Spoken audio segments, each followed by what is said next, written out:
Hey folks, it's Rob and welcome back. We're continuing on with our D&D basic set read through here of the Dungeon Master's rule book, right? We are in procedures and rules and we are on dice. Which I think may get a little controversial with some people, but we will see. You don't expect dice to get controversial. These little things, you know, really shouldn't be much of a problem for anybody. These are the Chessex, as a side, you can get these on Chessex, right? These are the Chessex Nostalgia beginner polyhedrals. They're beginner polyhedrals because they are different colored each, size and use, right? So, like, that way you can tell a player roll the yellow one, right, instead of the D4, and they can learn, with you. But, you know, I don't know how much use that is. I like them though, so I have a set. You know, it is what it is. Um, the basic set would have come with original classic dice. I'm sorry, I don't have those. I do occasionally chase sets with suitable dice, but they have not yet come into my hands. Um, I'm a bargain hunter. I could plunk down plenty of money if I want to. But once it's more than $200 for a set, I'm out. Well, maybe not the immortal set, but we'll see. Dice. Dice included in a set are all you need to play Dungeons and Dragons games. Whenever two or more events could occur and the decision is needed, or whenever a variety of results is possible, dice may be used to randomly select a result. Experienced dungeon masters may select results instead of rolling dice. So, that's the controversial item here. Example: a character with 3 hit points is hit by a monster with a normal sword, damage 1 to 8. Death could easily result, through no fault of the players, merely a random result of the hit roll. To keep the character alive as long as possible, the DM rolls damage, but ignores the result and announces that 2 hit points of damage were done. The character retreats and the game continues. Right there, that is certainly controversial. And while I don't necessarily disagree with it, that really is for an experienced dungeon master. You get into that habit, and it gets hard to unbreak. That could easily be a bad habit. Okay, um, you don't want to fudge dice rolls too often. I mean, in the last video we recorded, it actually suggested sometimes when searching for secret doors, just give them a gimme, because otherwise, if they don't get a taste every now and again, they're not going to look. And that is kind of fair. But again, you want to be careful with how often you're fudging dice rolls, because if you're just doing whatever you want with the dice, it's not so much a game anymore and more of you telling a story with the other people. And some people are very pro that. Um, I feel like the dice don't have much purpose if you're always going to overrule them. You are the DM, and it is up to you to decide how and when dice are applied and uh, interpreted. But I do feel that sometimes characters do need to just die, right? That fighter was already at 3 hit points and maybe should have already started backing out of the fight. You know, but sometimes they're heroic. Sometimes they don't have a lot of choice. But if they don't have a lot of choice, then why can they retreat now that you fudged the 2 dice? You are the DM as well, and you are putting them in this situation. Try to work on what you're doing so that you're not having to basically just ignore the dice, right? Ranges, low and high numbers such as 1d6 and 2 to 20 are given throughout this booklet, most common in the Monsters and Treasures section. The DM may select any number given in the range for number appearing, damage, and so forth, depending on the situation. The dice to roll for the random encounter may be easily calculated from the given range. Some guidelines are 1. If the first number is 1, the second gives the type of die to roll. For example, 1 through 8 is a 1d8, 1 through 100 is a d percentage. Pretty straightforward. Number 2, if the first number is 2, 2 dice are usually used. If you divide the second number in half, the type of dice is given. Examples: 2 to 8 equals 2d4, 2 to 12 is 2d6, 2 to 24, 2d12, right? 3, if the first number is more than 2, it may indicate number of dice by the method given above. 4, if these methods do not identify the type and number of dice, subtract 1 or more from each number. The remainder will be the simple dice range. Example, range of 3 to 13 is 1 more than 2 to 12, so 3 to 13 is 2d6 plus 1. 5 to 10 is 1d6 plus 4. 4 to 10 is 2d4 plus 2, right? So that's getting a little more complicated into some slightly algebraic interpretation there, but basically, some dice will just simply be like a d6 plus a number, or a d8 plus a number, like hit dice. Hit dice are quite often d8s plus or minus a number, and that we'll get into in the monsters section, but that is largely how that's applicable in the game here. Although, if you have a fighter and you happen to have a longsword and you are using your d8 longsword, but it's you got a strength adjustment, right? You got a +2 strength adjustment, so that's a d8 plus 2, or in this case, 7, right? This is not all that hard, even though this is technically a kind of algebra here.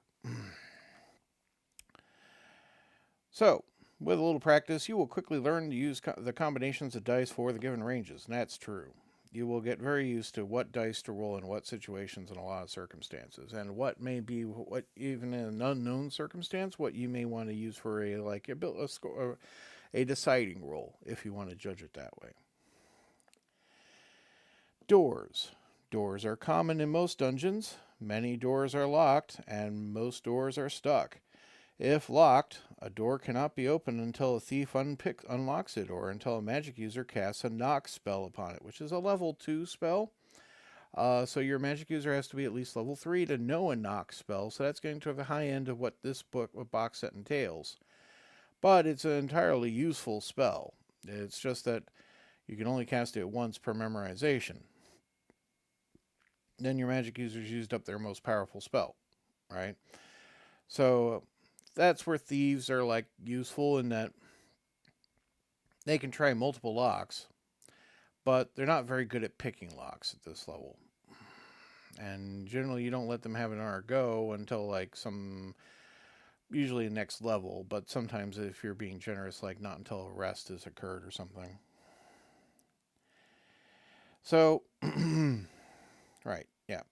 Any unlocked door can be easily opened by any monster. After a door is opened, it will usually slowly swing shut unless a spike is used to wedge the door open or it is held open. Right? That's what those little hammer and spike sets are for, is to keep doors open, or even to keep doors somewhat secured. Forcing open doors. Now, this is another thing definitely you can do, and we've done in my games many times. It's just that there are generally consequences to forcing open doors. If not locked, a stuck door can be forced open by any character. If a player says, "I'll open the door," roll 1d6. If the result is 5 or 6, the door is successfully forced open. This roll should be modified by a character's strength score adjustment, but a roll of 6 should always open a struck door. So that means if they're particularly weak, they're getting penalized, of course. But also, you have advantage of your strength if you're particularly strong, which is why fighters quite often open doors. Well, one of the many reasons, actually. So, if your fighter has that +2 strength advantage again, I roll a d6. We have 2 plus 2 is 4. That's still a failure, unfortunately, here, because we need to hit 5 or 6. The attempt may be made once per round per character. So again, you can just continue to slam the fighter into the door. However, if the first attempt fails, any monsters on the other side of the door cannot be surprised having heard the noise, right? So your fighter, who's wearing his plate mail armor, has smashed his way into the door, wonk. Now, on a 6, we got through that door. And maybe you're surprising the monsters on the other side if that's the first attempt. If this is your second attempt, because we did roll that 2 plus 2 before, the monsters are not at all surprised and are waiting for you on the other side at this point. Secret doors. Any character may search for secret doors. The player must describe the exact area being searched. This takes about 1 turn for each 10 by 10 area searched. If a player says, "My character will look for secret doors," roll a 1d6. You should always roll whether the secret door is there or not to keep the players guessing. This is much like when we were talking about with the demi-human abilities, except that in this case,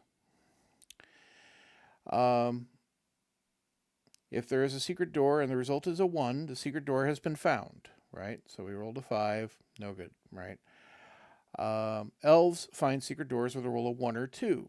Once a secret door has been found, its exact location noted on the map.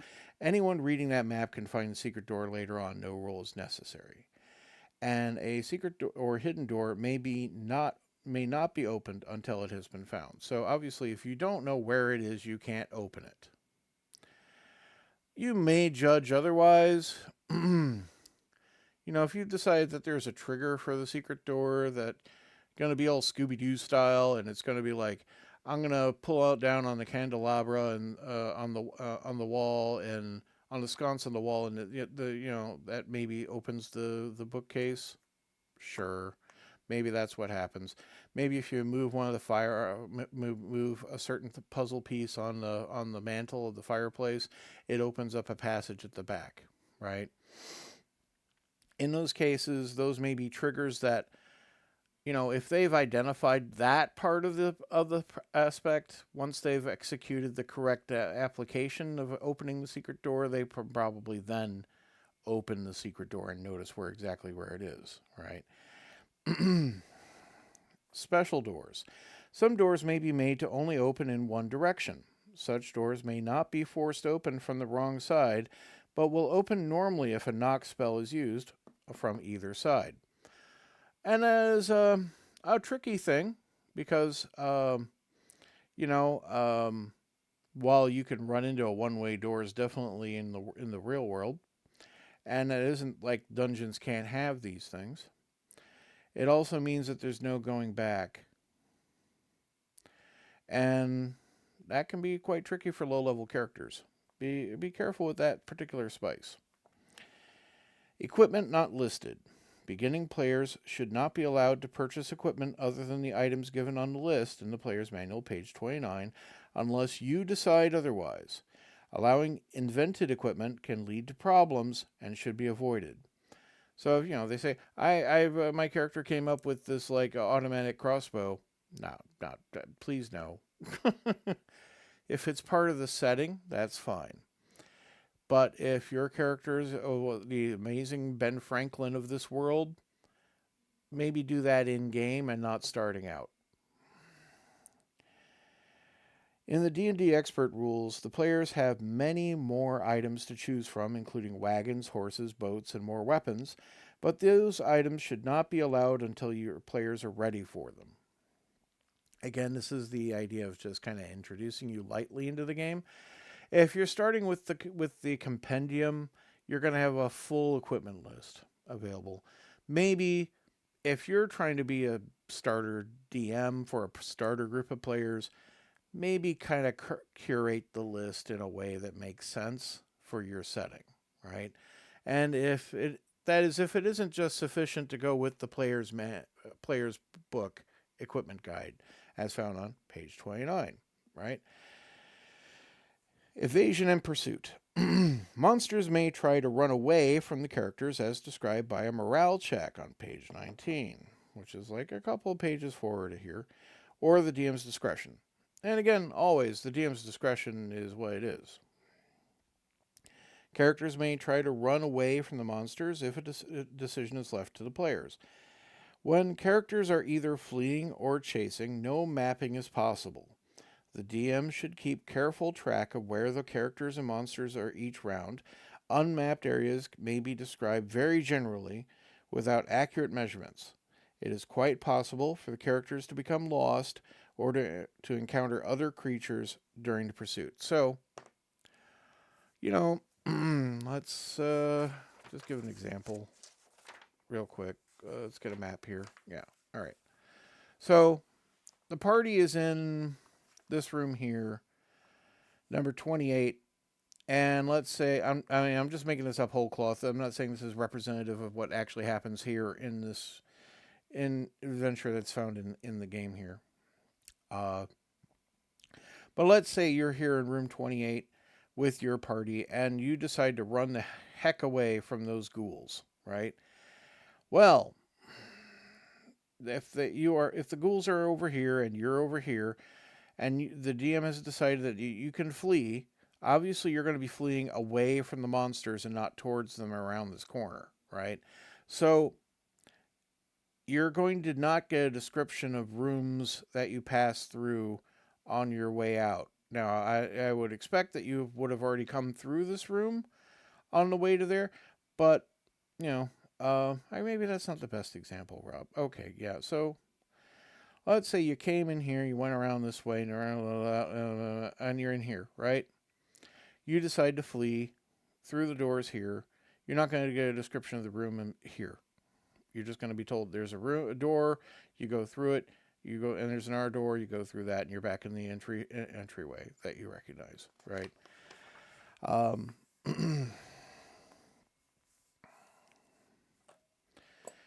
just briefest of descriptions. Things like it's a room. It's got a door. Is there any obstacles?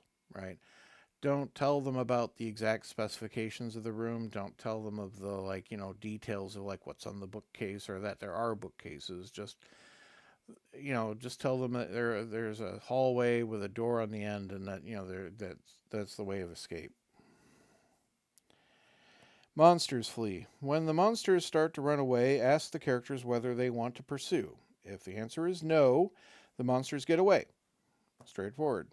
If yes, the chase begins with the monsters one round ahead of the party. Find the monster's movement rate per round to find the number of feet between the groups at the start of the pursuit. So if they move 40 feet per round, they're 40 feet away, theoretically. This is, of course, going to be constrained by the room or hallway or whatever it is you find them in. But they should be moving basically a round ahead of your team. Next, compare the movement rates of the individual characters. Unarmored characters will move faster than the others. In this case, you should ask the players whether they want their characters to stay with the party or to continue ahead of the rest. Obviously, like a thief will move probably faster than, say, like your burdened down fighter.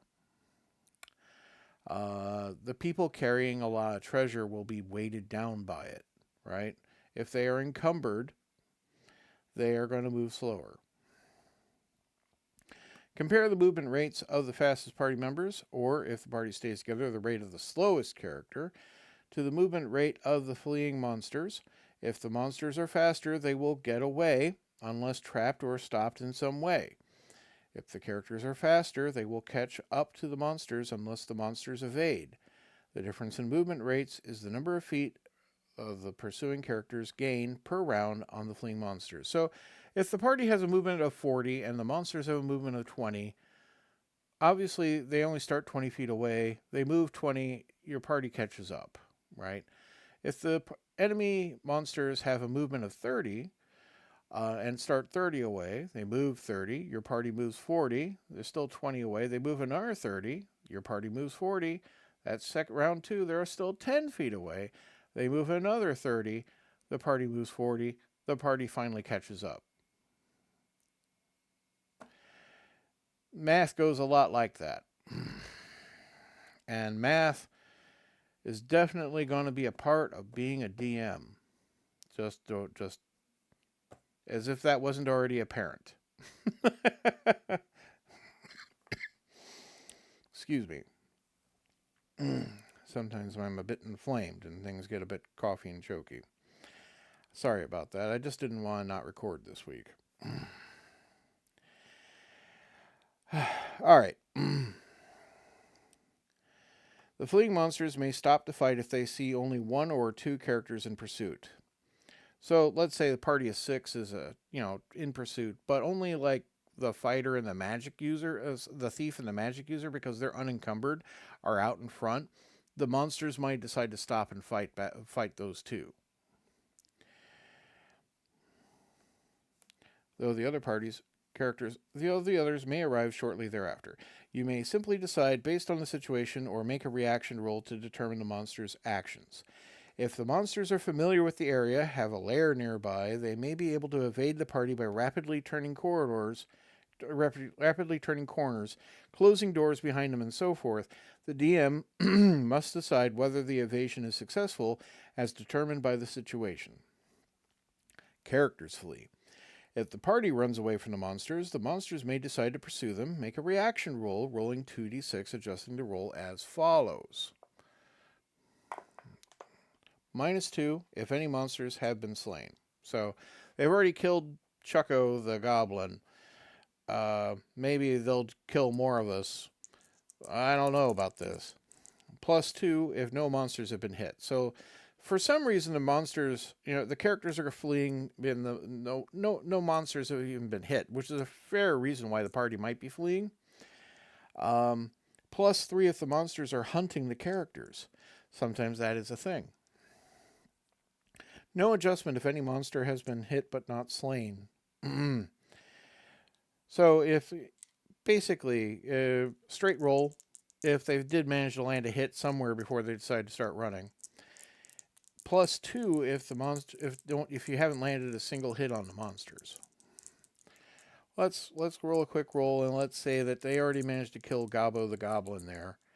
And okay, we got 5, right?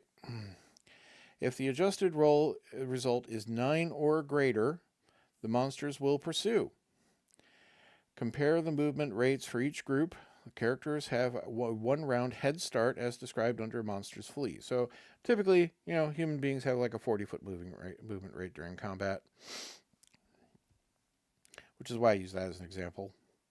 So on a straight roll, this 5, they're not following. -2 if they've already killed Gobbo the goblin. So, that's really 3, really easily enough there. +2 if no monsters have been hit. So they didn't hit any of the critters that they're running away from. This would be a 7, and they'd still not pursue. And if the monsters are hunting the characters and were not attacked, then yes, this would become, instead of a 5, a 10, and they would pursue, right? Because I would say that these are not necessarily exclusive, right? No monsters have been hit versus one monster. If any monsters have been slain, yes, that's exclusive. But the +3 for monsters are hunting the characters, not exclusive with these other factors. Now, if the party is faster, they automatically evade the monsters unless they are stopped or trapped, or unless they stop too soon. See length of pursuit below. If the monsters are faster, they will catch the party. So, if straightforward enough. You don't need to work out the example like I did there before of like how many turns it's going to take them to catch up, although, maybe you will. The party might do some preparation or want to know. But generally, if they are faster, they're going to get away if they spend enough time trying to get away and have the opportunity to do so. For example, they're not stuck behind a one-way door. Delaying pursuit. The party can slow down pursuing monsters by dropping things which might interest the monsters. Unintelligent monsters may stop to eat drop food, and intelligent monsters may stop to pick up drop treasure, which is handy, right? If any character drops something which could cause the pursuing monsters to stop, roll 1d6. Monsters will stop and give up pursuit if the result is a 1, 2, or 3. So, nope, that was a 5. And that one's a 3. There we go. Okay. Mindless or magical creatures such as undead, living statues, and so forth do not stop to pick up anything and might pursue the characters for a very long time. true, right? Um, Things like undead generally will have a lair of some form, and living statues generally have a area they're responsible for. But like a gargoyle might be set to just like track down anyone that comes for it, or an unseen servant or something like that. Um, but here, this is why a character might have like a small sack with like, I don't know, 50 coppers in it, just so goes clink as they throw it down, and get the attention of a monster to give up pursuit or delay pursuit. And obviously, a bag of rations could be thrown down, or like some food just picked out of somebody's pack or off of somebody's pouch. Length of pursuit. If nothing is dropped to cause them to stop, monsters will pursue for any length of time as determined by further reaction checks. After each 5 rounds of pursuit, roll 2d6 and apply the same adjustments for wounds as originally made, -2, 0 or +2. In addition, add +2 if the number of monsters is greater than the number of characters. If the adjusted result is 9 or greater, the monsters will continue to pursue or search for the characters. However, monsters will usually give up pursuit after 1 to 2 hours if the party has not been found, and will rarely continue searching longer than a day, 8 hours, unless some valuable item was stolen by the characters. Now, if they managed to steal the great relic of Whatchabe from the lizard men, they want it back.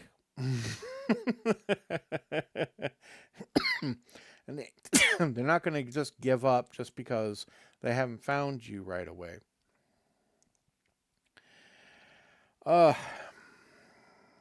Sorry about my throat and about the coughing. Higher level spells.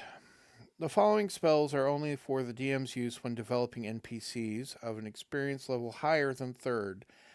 The spells given are not the only spells of these higher levels. A full list of higher level spells are given in the D&D expert set. For now, the DM should use these as the only higher level spells available to NPCs. Higher level spellcasters will never go on adventures with player characters. They may be encountered as part of an NPC party, but will make very dangerous enemies and should rarely be used. These spells might also be found on magical scrolls as treasure. The DM should be very careful when allowing this, as lower level characters should not become as powerful as these spells permit. High level clerics. On level 4, they get 2 first level and 1 second level spell, and on level 5, they get 2 first level and 2 second level spells. The exemplified second level spells are 1. Bless, which, as you can see, has an asterisk, so it's reversible. 2. Hold person. 3. Silence 15-foot radius. Now, these are definitely bread and butter second level cleric spells, and we get a description of them. Explanation of second level clerical spells. So, Bless. Again, the asterisk shows it's reversible. The range is touch. But the duration is 6 turns and affects all friends within 60 feet. So, you're going to basically touch a friend and all your friends within 60 feet of that can be affected. Now, the spell raises the morale of all friendly creatures in range by +1 and gives a bonus of +1 to all their hit and damage rolls. It only affects those not yet in battle. So first off, you have to not already be in a fight. But it's great if you're expecting a fight, because 6 turns is an hour. So, you're in the dungeon and you're like, you know what? I think I hear a lair nearby. Yeah, great time to bust out the bless, right? And +1 to hit is a big boon, especially to lower level characters, and +1 to damage is also a big help. And, it also improves the party's morale if they happen to have any retainers. Note it doesn't specify how many people it affects. It affects all the friends within 60 feet. Hold person. Range, 180 feet. Duration, 9 turns. So that's an hour and a half. Effect, 1 to 4 persons. Cleric's choice. So, this spell will affect any human, Demi-human or human-like creatures such as bugbears, gnolls, gnomes, hobgoblins, kobolds, lizardmen, ogres, orcs, pixies, or sprites. It will not affect undead, nor creatures of 5 hit dice or more. So no giants, right? But ogres, I don't think trolls. I need to see the hit dice of the troll. The victim must make saving throw versus spells or be paralyzed. So, that's a saving throw check. You roll the old d20. Spell may be cast either at a single creature or at a group. If cast at a single creature, the victim must make a saving throw versus spells with a -2 penalty to the die roll. So, this is quite handy when you see an opposing magic user, right? You're like, oh, let's take him out of the fight. Or if there's someone you need to kind of capture. But otherwise, the group effect is very handy. If cast in a group, it may affect up to 4 creatures. There are no penalties, though no penalties apply to the saving throw. So, suddenly 4 of the opponent fighters are held in place and they cannot move. And you can imagine how that's a great detriment to them in combat. Silence, 15-foot radius. That's also got a range of 180 feet. The duration is 12 turns, so that's 2 hours. A spherical volume 30 feet across, so that's centered on the target. This spell will make a given area totally quiet. Conversations and spells in this area will be prevented for the duration of the spell. That is, those who are casting spells within that sphere, right? Spell does not prevent a person within the area from hearing noises made outside the area. If cast at a creature, the victim must make a saving throw versus spells, or the silence will move along with the victim. If the saving throw is successful, the spell will remain in the area to which it was cast, and the intended victim may move away from it. So that's kind of how you save against the silence spell, is that it actually didn't land on you. It actually landed on right next to where you were standing, right? And yeah, you can just then use a move to get out of the silence, and your magic user can cast spells again, or your cleric can cast spells again, or you can cast spells upon the person who was silenced. Because if you need to touch that person, you're inside the zone of silence. You can't cast a spell. So you can also use this in a lot of creative ways. Like, if you need people to not hear your party passing through an area, silence, right? But it is 2 hours of silence. It can get inconvenient. Let's see, should I finish the magic user spells? Yeah, why not? High level magic users and elves. So on level 4, 2 first level, 2 second level. Level 5, 2 first level, 2 second level, 1 third level. That's a big power jump for the magic user, by the way. Level 6, 2 first level, 2 second level, 2 third level. Our example third level magic user spells are Dispel Magic, Fireball, and Fly. Whew. Yeah. That's why I said we got a big power jump. Now, Fireball can be quite limited in its own way, but really, it's got a lot of oomph for a reason. Dispel Magic. Range 120 feet. Duration is permanent. Effect is a volume 20 foot by 20 foot by 20 foot. So a cube, 20 foot on each side, right? This spell will automatically destroy other spell effects within the given volume. It cannot affect magic items, but will remove any spell effect created by a magic user, elf, or cleric of a level equal to or level than the spellcaster. So, in this case, the caster has to be at least level 5 to be able to cast this spell. So, 5th level or below, right? It may fail to remove magical effects created by a higher level caster. This chance of failure is 5% per level of difference between the spellcasters. A monster's level is its hit dice, ignoring any pluses. For example, a 5th level elf trying to dispel a charm person cast by a 7th level magic user has a 10% chance of failure. That's a perfectly good example. Also, some monsters cast spells. Just keep that in mind. This will also generally destroy potions, in my experience, and wipe scrolls. So, um, careful. um, but as you can see, it's not actually stated here that it does that. So, up to you, really. Fireball, the biggie. Range 240 feet. And, is that in the real world? Not so far. A few houses down. But, for the game, far enough. Duration, instantaneous. Effect, a spherical volume 40 foot across. So that is 20 feet out from the center.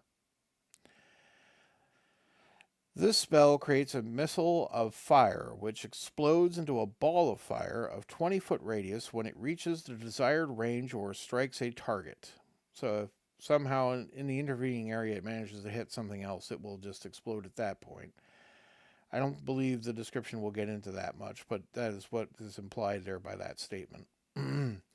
The fireball inflicts 1d6, that is 1d6 points of fire damage for each level of the spellcaster, and they only get this spell at level 5. So each victim within the area of effect takes full damage unless a saving throw versus spells is made. Even if the saving throw is successful, the victims take half the rolled damage. For example, fireball cast by a 6th level magic user explodes for 6d through 36, that is 6d6 points of damage. If the total roll is 24, all within the area who make their saving throws take 12 points of fire damage. So, we'll make it easy. It's a 5th level caster, right? That means it's anywhere from 5 to 30 points of damage. 2, 4, so that's 6, 12, 22. 22, if it's halved, is 11 hit points. Just to remind you, a fighter gets 1d8 hit points plus or minus its constitution adjustment per level. Yeah, it's going to hurt a lot. It's going to hurt the party an awful lot. It's great when you're trying to blow up monsters, of course. Drop this on abandoned knolls and suddenly they're not so enthusiastic. But keep in mind that blast area as well. Blowing up the party, the party enters a 50-foot by 50-foot room and, there's monsters you're engaged with. Where's the fireball centered? Is it affecting the party? Did you just total party kill everybody by just casting a fireball? Be careful. Fly. Range, touch. So you touch somebody. Duration, 1d6 turns plus 1 turn per level of the caster. So they have to be at least level 5. So that's at least 1d6 plus 5. And each turn is 10 minutes. Keep that in mind. The effect is any one living creature. This spell allows the caster or person touched to fly. The spell will permit movement in any direction and at any speed up to 120 feet per round.